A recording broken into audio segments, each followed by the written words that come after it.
Hello students, welcome once again to our channel Score High to Soar High. In this video we are going to see the fifth derivation in class 12 physics, lesson 1 electrostatics of Tamil Nadu State Board syllabus. Come on, let us move on to see the derivation. Electrostatic potential at a point due to an electric dipole. So before we go into detail about this derivation, let us learn the basics which is much required for this derivation.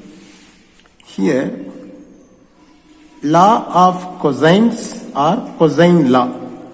Here is a triangle and it has got three sides AB, BC and CA. This BC side is represented by small a and AB is by C and AC is by small b.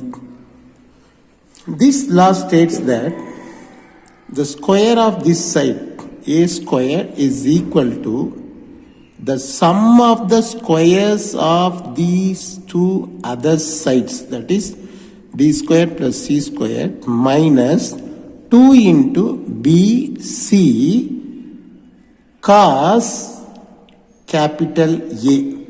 I mean the angle A, which is just opposite to the side A. That is angle A.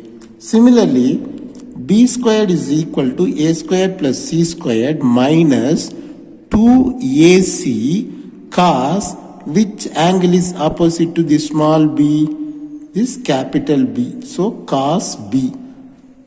In the same way, C squared is equal to A squared plus B squared minus 2AB cos which is opposite to this C, this angle C. So cos C. So with this, let us move on to derive the derivation. Now, have a closer look at this diagram. AB is the dipole. Negative charge is placed at A and the positive charge is placed at B, and O is the center. As we all know that the distance in between these two charges is nothing but 2A. So I have marked AO as A and OB as another A. Now let us take an arbitrary point, I mean any point somewhere over here, let it be P. Now the distance in between this O and P is small r. Similarly, from this B to P is R1 and from A to this P is R2. Now, what is this? This is a straight line. What about the straight angle? Straight angle is 180 degree. So, if we take this angle as theta, then what about this angle? 180 minus this angle gives us this angle. So, if this is theta, then this one is 180 minus theta. Now, AB is electric dipole, capital P, a point located at a distance r from the midpoint of dipole, and BP is R1, AP is R2. Now, potential at point P due to plus Q. Now, what is the general expression for potential? V is equal to 1 by 4 pi epsilon naught Q by R. So, in this case, potential at P due to plus Q is V1 is equal to 1 by 4 pi epsilon naught Q by the distance is R1. Let it be equation number 1. Then, potential at point P due to minus Q. So V2 is equal to 1 by 4 pi epsilon naught. In this place, minus Q by the distance is R2. Let this equation be 2. Total potential at point P. V is equal to V1 plus V2. So write the expression over here plus write the expression for V2 over here. So in the next step, plus into minus, minus, we have written this. In the next step, we have taken Q by 4 pi epsilon naught common to both of them. So we will get, when we take this Q by 4 pi epsilon naught out, we'll get 1 by r1 minus 1 by r2. Let this be equation number 3. Now here we are going to use the cosine law for triangle BOP. Now let us see the diagram. Where is BOP? BOP. So if we use this cosine law, then what will happen? Now see the diagram clearly, then you will get a better understanding. This side is A and this one is R1 and this one is R and here is P. By keeping this diagram in mind, we are going to use the cosine law. So R1 squared. Where is R1? R1 squared is equal to this side A squared plus this side R squared minus 2AR, and which angle is quite opposite to this R1? This theta. So cos theta. Hope you have understood clearly. So this is what I have written here. R1 squared is equal to R squared plus A squared minus 2RA cos theta. In the next step, I have multiplied this term A squared with R squared and divided by R squared. Similarly here, I am going to multiply this R with another R and divide it by R. So 2R squared by R A cos theta. Why did I do so? So that I can take this R squared from these two terms out. Now what is common in these three terms? R squared, R squared, R squared. So let us take this R squared out. So R1 squared is equal to R squared into, here what is left out? 1 plus A squared by R squared minus, here R squared is taken out. So 2A by R cos theta.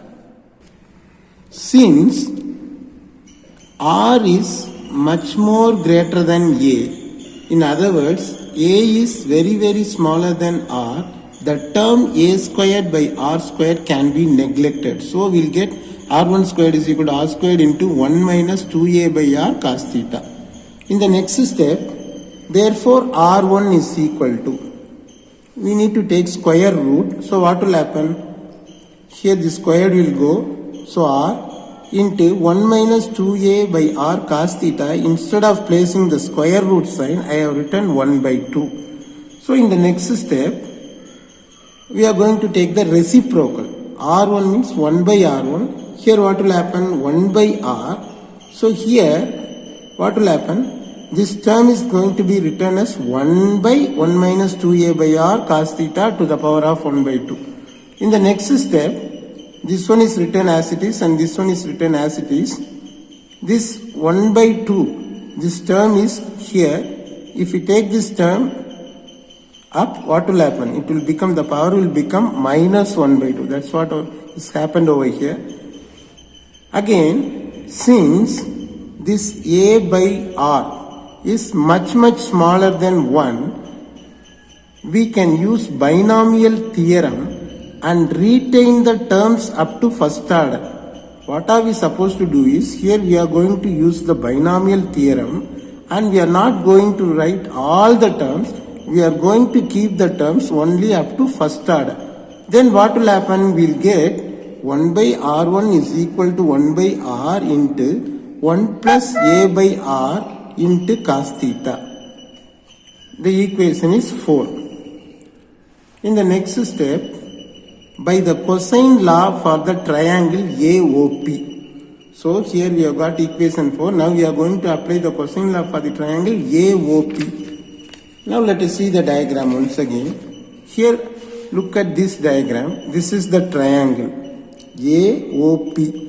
In this one, R2 squared is equal to other two sides, R squared plus A squared minus 2RA cos, which angle is quite opposite to this R2? 180 minus theta. So cos 180 minus theta. This is the law of cosines for this triangle. So here we have got the same.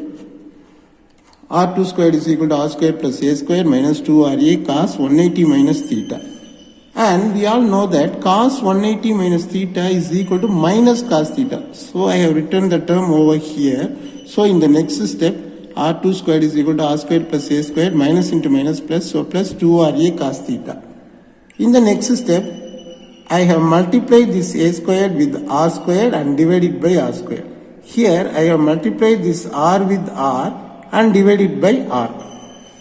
In the next step, I have taken the term r squared in common. So r2 squared is equal to r squared into 1 plus a squared by r squared plus 2a cos theta by r.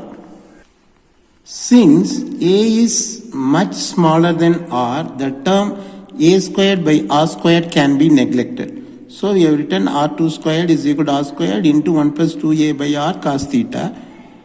Therefore, r2, I am going to take out this square, so this here also the square will go off, and here square root will come. So instead of the symbol square root, I have written to the power of 1 by 2. Now the reciprocal, 1 by r2 is equal to 1 by r into 1 by this term is written. So in the next step, 1 by r2 is equal to 1 by r. This term to the power of 1 by 2, if it goes up, it will become this term to the power of minus 1 by 2. Since a by r1 is much smaller than 1, we can use binomial theorem and retain the terms up to first order we get. What will happen? 1 by r2 is equal to 1 by r into 1 minus a by r cos theta. This is equation number 5. So we have got 1 by r1 and 1 by r2. Now substituting equations 4 and 5 in equation 3, then we'll get v is equal to q by 4 pi epsilon naught and this term minus this term. In the next step, what am I going to do is, I am going to take this 1 by r. Actually here 1 by r will come.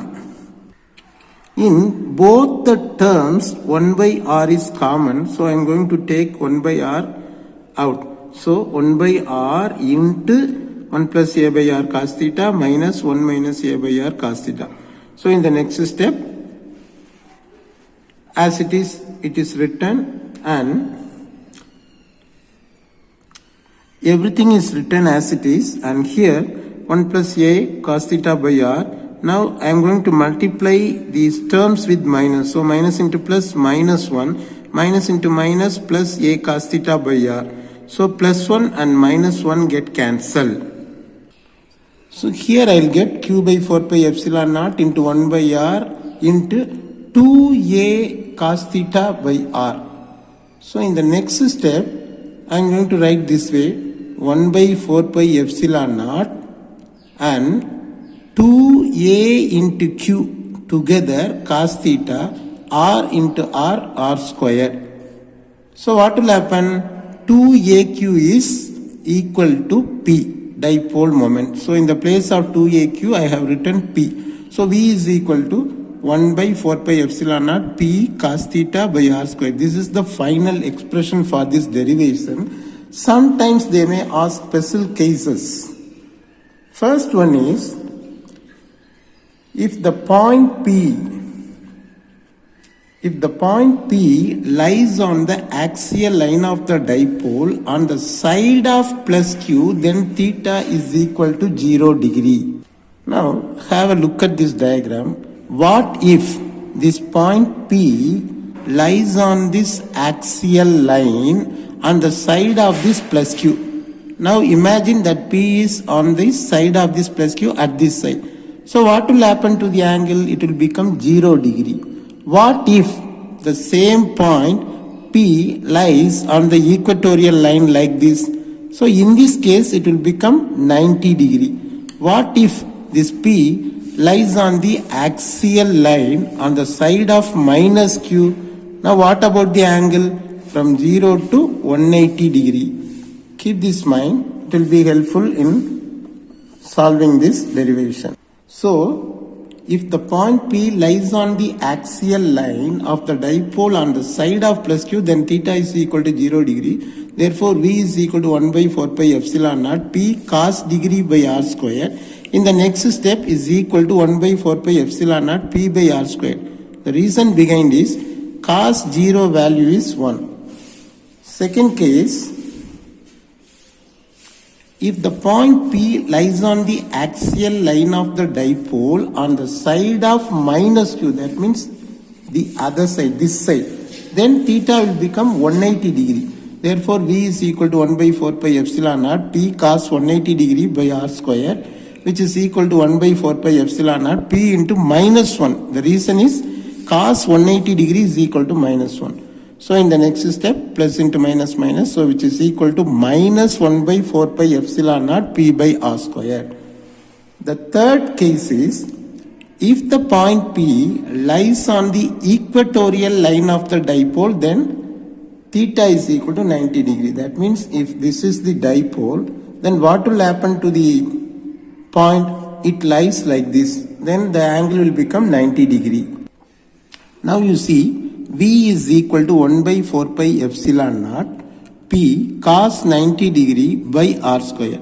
Therefore, V is equal to 0 because cos 90 degree is equal to 0.